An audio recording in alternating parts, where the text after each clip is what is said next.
Hello my dear students, so today in this video we are going to discuss about your cover letter and your resume. So uh, the video we are going to discuss about the cover letter basic, cover letter sections, then cover letter designs, cover letter samples and follow-up letters. Okay, so what is a cover letter basic? What is the goal of my cover letter? To get an interview. This is the thing which you should keep in your mind. That is the cover letter goal. Then, cover letter basic. What should my cover letter contain? Firstly, the heading, introduction, body paragraph, and closing. And what should my cover letter accomplish? Show employer you have tailored the letter to the company and the job. Explain your experiences in a clear way that matches the informations from your resume. Explain your experiences that relate to the job you want.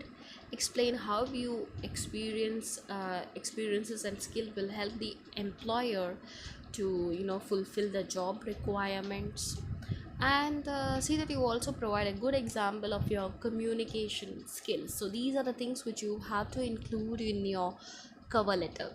You can also check in the playlist. There is another video related to the cover letter only, so there I have clearly mentioned even more with the example also what exactly the cover letter you have to mention with.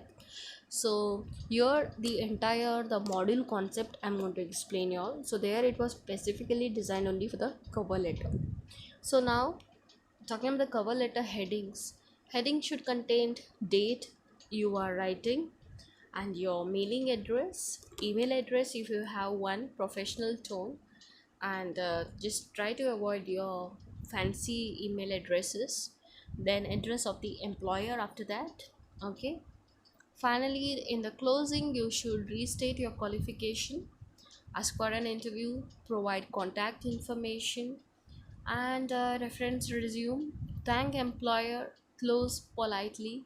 Remember to sign your name, list enclosures. So these are the basic. Now talking about the letter tips. Avoid unprofessional language. Try to communicate in a very polite way, and try to avoid the redundancies and glitches also. Keep it simpler enough so that the reader can easily understand what you are trying to convey, and by expressing about yourself that you are the better fit for that position. Then is the letter length. Letter should be only of one page. See, you have got an opportunity to explain about yourself. That doesn't mean you can keep on writing about the n number of pages. And remember, you have to just focus on your highest qualification and the important relevant skill that is related to that job, because rest of the detail is already been given in the resume. So strongest and the most relevant qualification should be highlighted. Limit to few qualifications, and it should be easy to read. Begin with the topic sentences. Now, talking about the resume. See, the cover letter example I have already given in the another video which is in the playlist. So do check that, and also I have given you all the notes. Cross check with that, verify it, and try to understand the concept. Get prepared with the cover letter. And yes, I remember, I'm very glad also that you all have already submitted the cover letter of your own, and that was really good enough. So these are the tips which you can follow, and you can this will help you all in actually answering the multiple choice question, my dear students. So these are the things, few essential things which you have to keep in mind. So talking about now your resume and the curriculum vitae, which is again more important. So firstly, what is a resume and what exactly the difference is between the resume and the curriculum vitae, right? So a resume is of 1 or 2 pages, and it's a summary of your education, skills and experience. It's a brief and concise, no more than page or two. So that is why it's called as a resume. So once you complete your engineering, the format which you are going to make is called as a resume, because there you are a fresh candidate. Here you are going to just talk about your qualification, your skills and your project. So that is why it's called as a resume, and it's hardly going to be of 2 pages. One page is of your skills and education and internship, and the next page will be of your personal data. So finally, what is curriculum vitae now? A curriculum vitae is something which is longer, at least 2 pages, and more detailed synopsis. summary of educational background, teachings and research experience, publications, presentations, affiliations used when applying for academic, education, scientific or research positions. Even it can be, suppose after completing your engineering, even after even more 4 to 5 years, you can make your curriculum vitae because you have already got 4 to 5 experience. So you can add even more details about your job related, research related, or again even more presentations of the projects you have handled. So there you get even more detailed format you have to prepare, and it will be of more than 2 pages, 2 to more pages it can be. So remember, a resume is for the freshers and it will be for 1 or 2 page itself, and curriculum vitae is something which is even more in the detailed format, and that will be above 2 pages. So what is a hybrid resume or the curriculum vitae? It's a combination that includes research and publications. Now, what are the different types of resumes? Occupational resumes are classified like chronological resumes, functional resume, combination resume, curriculum vitae, online resumes. See, for the formats, kindly check down the notes which I have sent, because see, in the video it's not possible to include all the notes over here.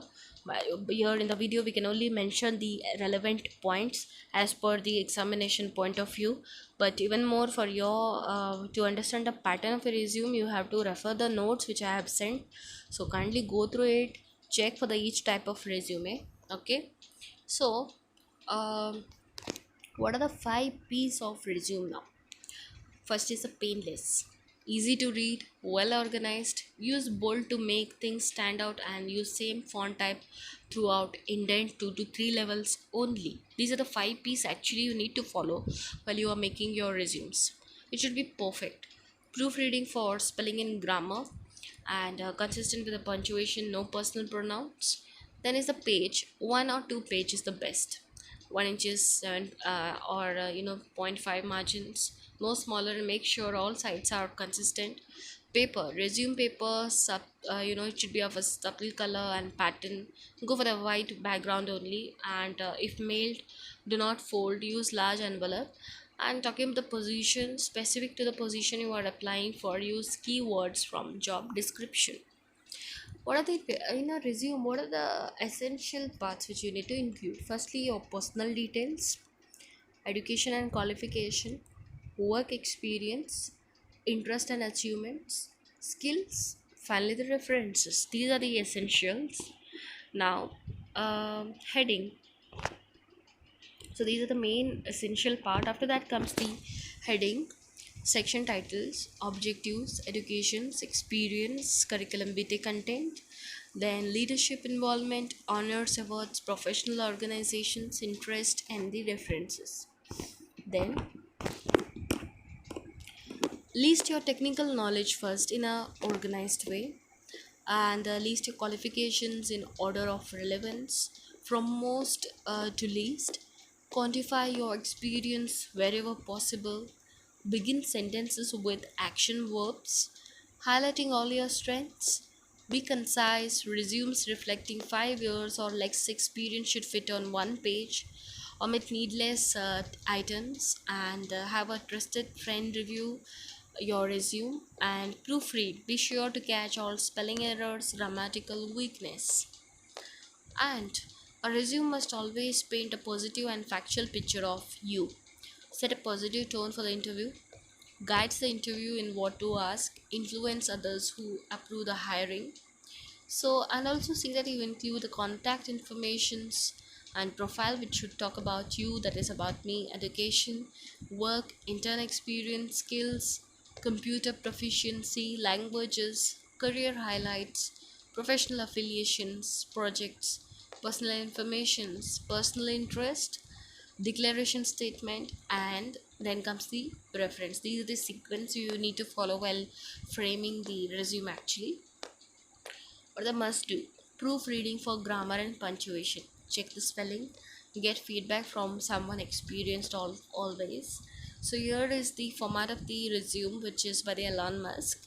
So who is a Tesla founder also. See, this pattern is really very attractive and good enough. This is actually um, for the experienced holder. It will go good for the experienced person rather than the freshers. The format is really simple and a very good one. Keep a pause and you can just check out the format. And here there are two formats. So that is the most common type of the resume which most of them follow, which is actually not proper. Well, on your right side you can see the proper format of a resume, and I want you all to follow the same format and prepare your own resumes following the same one. See this side you can see the format which is the most common one, and it shouldn't be followed, and you cannot adopt that same format. You should actually adopt the one which you can see on the right side.